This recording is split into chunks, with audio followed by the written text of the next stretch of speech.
Padanan itu artinya kias ya, kias dalam hadis sahih. Saya yakin hadis itu sahih. Kalaupun itu dhaif itu yata'ayyadu bi fatwal ulama. Menjadi kuat karena banyak ulama yang fatwakan seperti itu. Saya pastikan itu diriwayatkan Qadhi Iyad dalam kitab Asy-Syifa, juga diriwayatkan Ihya, juga diriwayatkan di Hayatus Sahabah. Di situ ada sekian sanad sing yuqawi ba'duhu ba'd.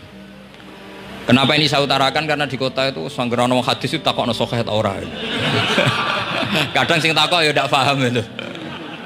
Wong maca kitab ra iso kok takok sahih ta ora. Yang ditanya juga aneh. Terus berusaha jawab. Padahal kadang ya ndak bisa juga jadi. Di hadis itu ada penjelasan begini. Ada seorang Arabi itu orang Bedui, orang yang kurang peradaban. Minta sesuatu pada Rasulullah SAW. Karena Nabi itu udah orang kaya, Nabi udah jutawan, udah hartawan, dikasih. Mungkin kalau uang sekarang mungkin 50.000 atau berapa. Orang itu gerutu senggerutu-gerutunya. Nabi kok pelit gitu, kira-kira seperti itu. Akhirnya sahabat ini merasa tidak nyaman, ingin, karena ini Arab ya, ingin mengadili ini. Saya membahasakan mengadili itu ya ada Arabnya, karena kadang ada riwayat misalnya fahamma ayyadribuhu, nanti juga repot, ayat tuluhu juga repot. Makanya kalau ke Jawa itu kadang maknani bahasa Arab itu bingung, dan memang baik bingung daripada enggak bingung. Karena kalau yang enggak bingung itu keliru pede. Misalnya jika istri kamu agak rewel itu begini-begini gitu. Terus ada kalimat wadribuhun, maka pukullah. Itu kalau orang nggak bingung langsung diterjemah mukullah, nanti dilaporkan Komnas HAM gitu. Tapi kalau yang bingung itu akhirnya tatallub mencari-cari. Ternyata di semua tafsir disebut dorban ghairu mubarrihin, ya mukul tapi yang tidak menyakiti. Jadi kekeliruan itu pasti dimulai orang-orang yang nggak bingung. Jadi ilmunya nggak cukup, akhirnya nggak bingung. Bingung itu penting. Loh betul. Nggak ada orang alim kecuali dari bingung. Karena orang alim itu nggak bisa pede. Karena referensinya banyak, kemungkinannya banyak. Sehingga mesti pikiran pertama kalau ada lafadz ini maknawi apa lafzi. Ini mahmul apa enggak? Ini mansuh enggak? Ini muqayyad mutlak enggak? Ini sekaligus jadi pusat studi Quran, jadi supaya teman-teman memang seperti itu. Kata wadribuhun, maka pukullah. Saya masih ingat betul ketika Pak Quraisyab nulis di Membumikan Al-Quran tentang alak.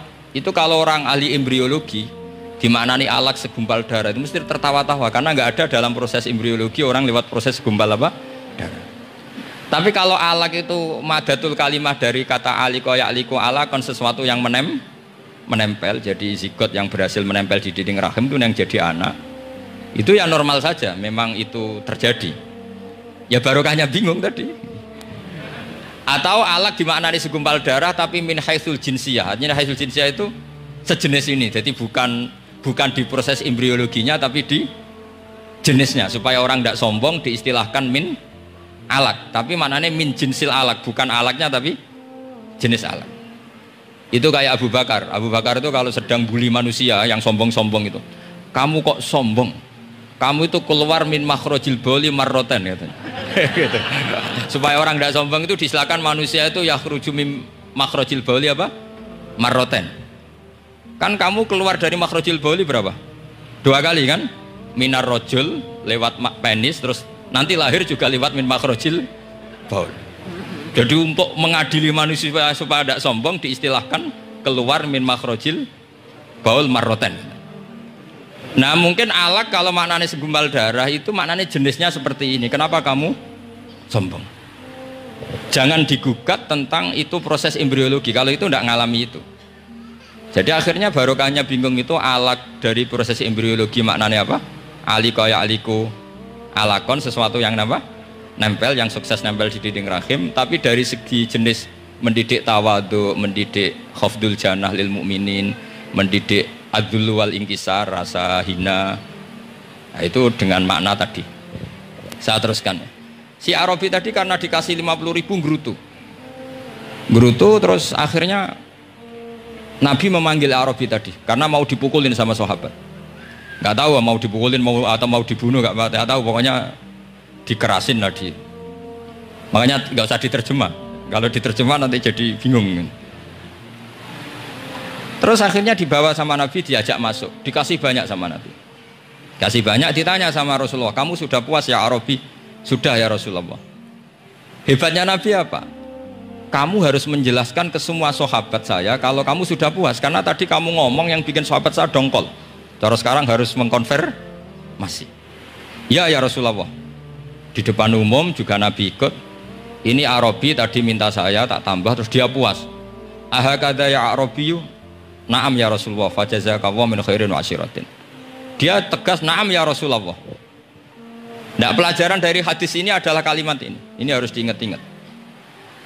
Setelah Arabi tadi puas, sahabat juga tahu apa pernyataan puasnya Arabi tadi. Nabi ngetikan begini.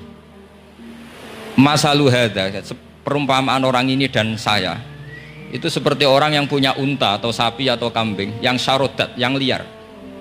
Fattaba'ahan nasu. Kemudian orang-orang ikut membantu nangkat.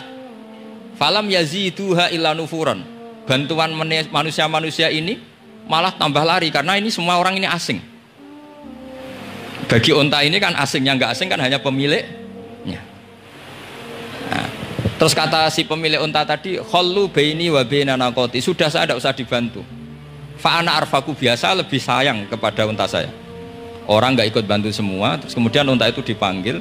Fa akhadha minkum amil ardi, kira-kira diambilkan rumput, terus unta itu mau nurut.